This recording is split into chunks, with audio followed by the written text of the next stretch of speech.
Coming up on The Local Traveler, we check out local arts and eats in downtown Georgetown. This quaint historic town provides plenty of ways to go local. So don't miss this episode that's sure to delight both your eyes and tummy. It's all coming up on The Local Traveler. Considered by many to be a hidden Kentucky treasure, the city of Georgetown, with its idyllic small-town charm, offers plenty of shopping, culture, dining, and horse heritage. Although there are a myriad of choices for day trips here, today we're going to focus on Georgetown's local arts and eats. Going local in Georgetown is not hard to do.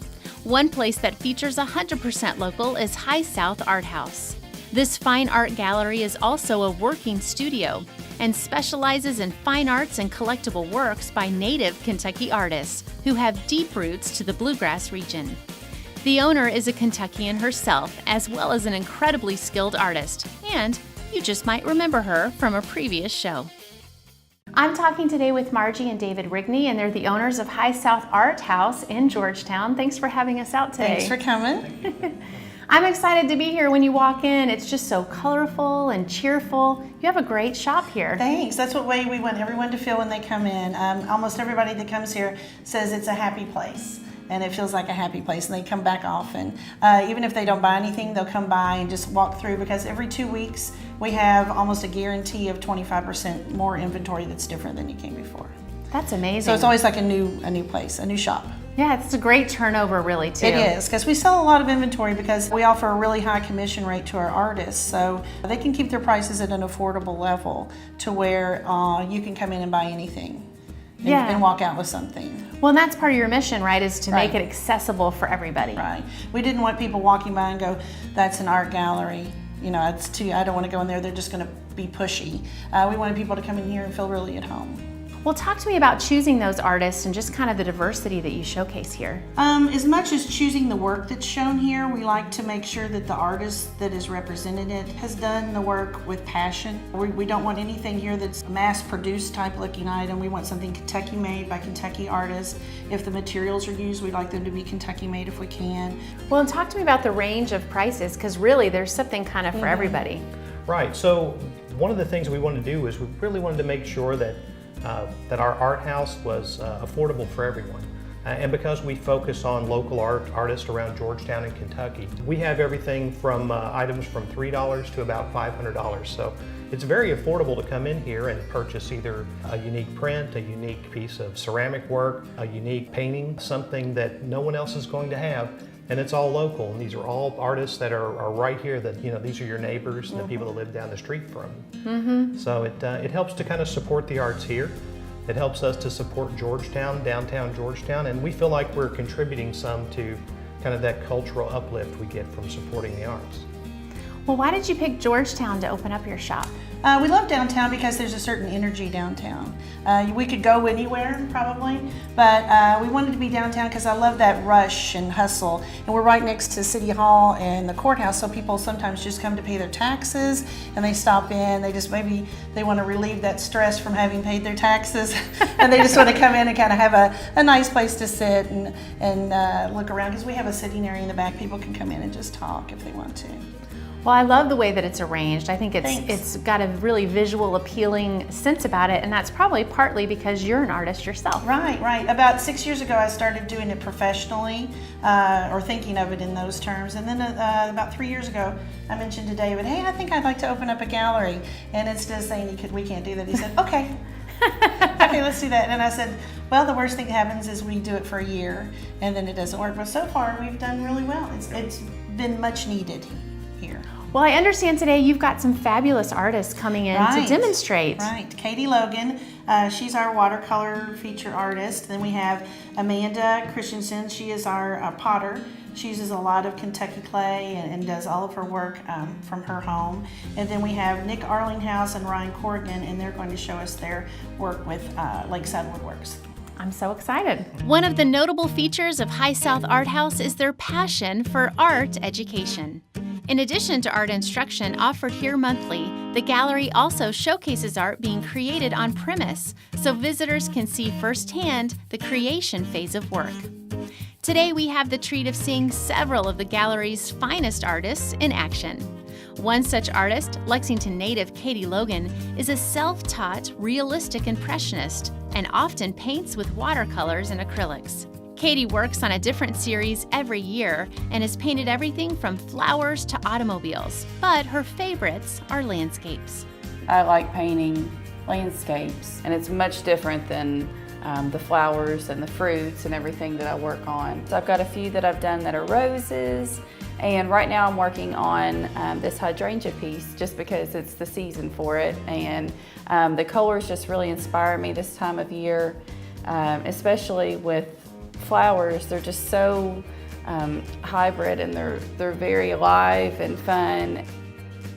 One of the best things about being involved with an art gallery is just the opportunity that you have to talk to people and meet people, and they get to kind of see you do your work firsthand. And there's not a whole lot of places that you can do that and actually interact with people at the same time, besides others coming in and actually want to see what you're working on. So it's really nice.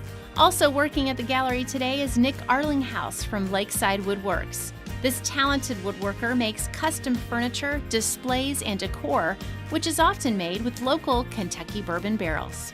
I'm Nick Arlinghouse, and this is my business partner, Ryan Corrigan. We're at Lakeside Woodworks. We utilize a lot of bourbon barrels, a lot of locally sourced woods. We make furniture, other little decor items, as you kind of see, cutting boards.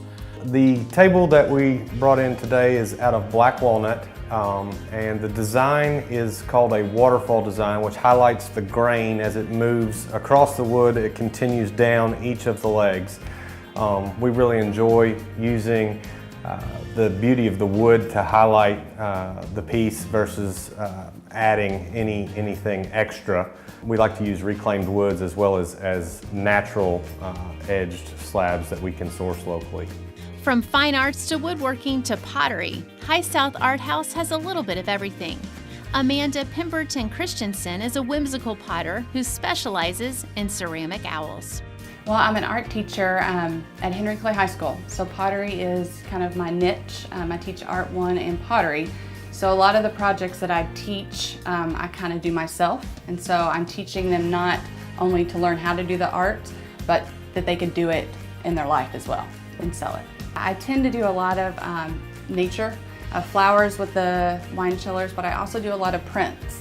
So I've been doing ginkgo leaves, and so I will actually stamp things into the clay, remove them, fire them, and then you get all the details. So it's almost like a fossil.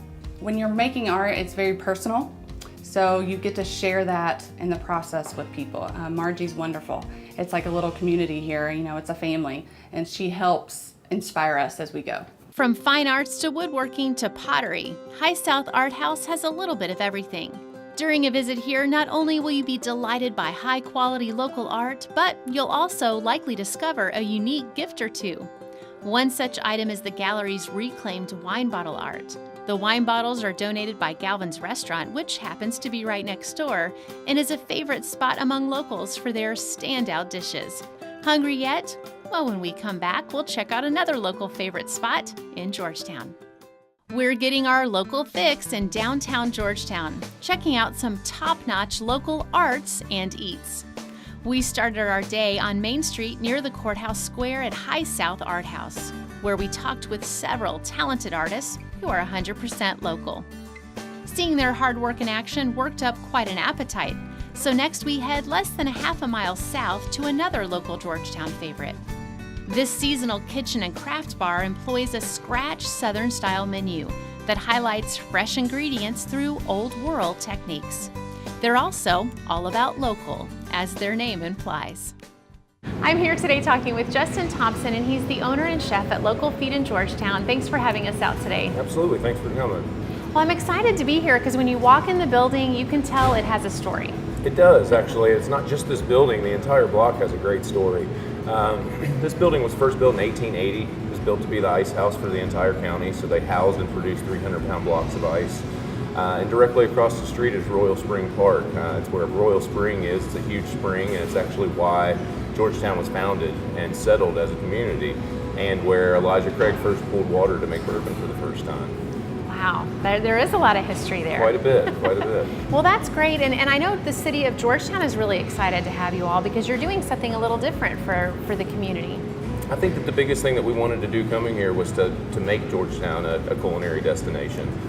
There are tons of great farms here, tons of amazing farmers here, and it's a small community that's very tight-knit, and we wanted to become part of that community. Well, and another thing that you do that I love is that you really use the whole animal, right? In your cooking, and when you get these relationships with farmers, you're using all of it. We do, and not just the small animals. Everybody's getting whole chickens and whole ducks, but we're getting whole pig and whole cow almost every 2 weeks, maybe every 3 weeks. So yeah, it's a huge ordeal, and it's a lot of planning to be able to run through 60 steaks as fast as you run through 400 pounds of ground beef. You know? So right. you have to be able to do specials every day and be able to allot certain things to certain cuts and kind of cut people off from ordering all of the steaks in one night, as they often want to do. Well, and you have to think quick on your feet, I would imagine, because sometimes you get a drop off from a farmer and you go, okay, what are we going to do with this? Here we go. Yeah, absolutely. That just happened today. We got a visit from Bywater Farms today and got 3 or 4 fresh vegetables, and immediate. It's like, okay, what can we do with this tonight? So, but I'm sure that's probably part of the excitement too. I think so. I think that's what we sign up for. That's why we do this type of cooking. That's why we do what we do for a living. I think that most of the people I have on my staff and as part of my team all enjoy that thrill. Well, and tell me a little bit about some of the menu standouts. I know I read a lot of customer favorites. You've got a lot of fans out there that are posting their favorites. What do you think some of the most popular ones are? I think actually probably the most popular is fried chicken. It's something that we put on just because it's that feel-good comfort food, and it had to be on there. But whatever we're doing to it, people love, and it's become our top seller without question. Next in line is probably steaks. We've actually made it on a couple of top steak lists here in the state, unexpectedly. You know, we did choose to do whole animal, but not with the expectation, of being a steakhouse.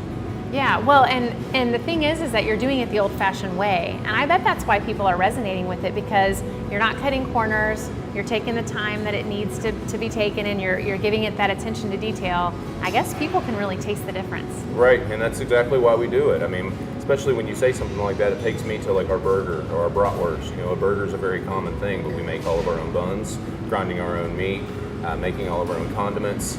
So it really makes for a different quality burger, there's no doubt. Yeah, you just don't get any fresher than that. This talented and nationally recognized chef garnered his past experience at some of Lexington's finest restaurants. He worked under Chef Jonathan Lundy for 10 years, as well as at Gene Ferris Winery, before opening his own establishment. After honing his fine dining skills, he became passionate about providing a high-end yet affordable dining experience to his customers. He's also committed to doing things the old-fashioned way, where everything is made from scratch, including the condiments. So I understand you're going to be cooking us, just a little piece of ribeye here. Just a small piece of meat, yeah. So this is actually a beautiful ribeye that we've gotten off of our last cow from Black Hawk Farms in southern Kentucky. They're doing a beautiful, beautiful product. The last 4 or 5 cows I've gotten from them have all been A++ prime grade. I mean, almost as high as you can get them graded. So we're gonna cut off, and like you said, a nice small 16-ounce ribeye. That's what we're gonna be offering this evening, and get that grilled up for you with a nice cast iron side of mac and cheese. Nice, I'm ready.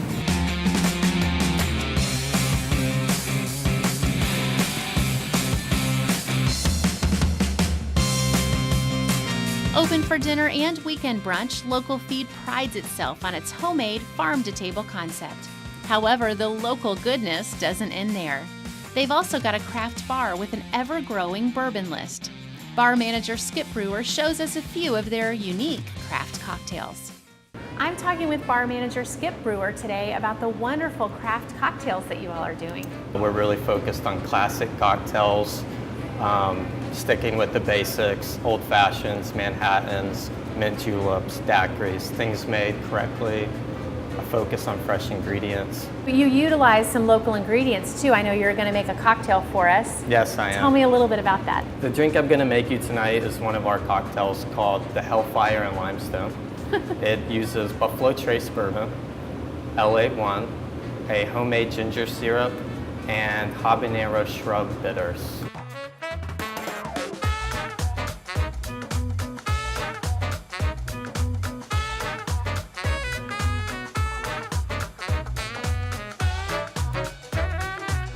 In addition to distinctive drinks and bountiful bourbons, Local Feed also has a wide selection of bluegrass brews, which just so happens to pair well with many comfort food menu regulars. One of the exciting perks about dining at Local Feed is that you just never know what could be on the menu that night. It all depends on what the farmer delivers that day.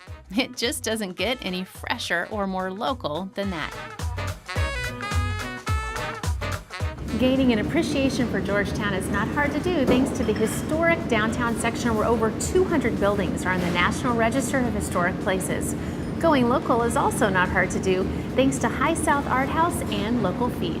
Make sure and add Georgetown, local arts, and eats to your local travelers list.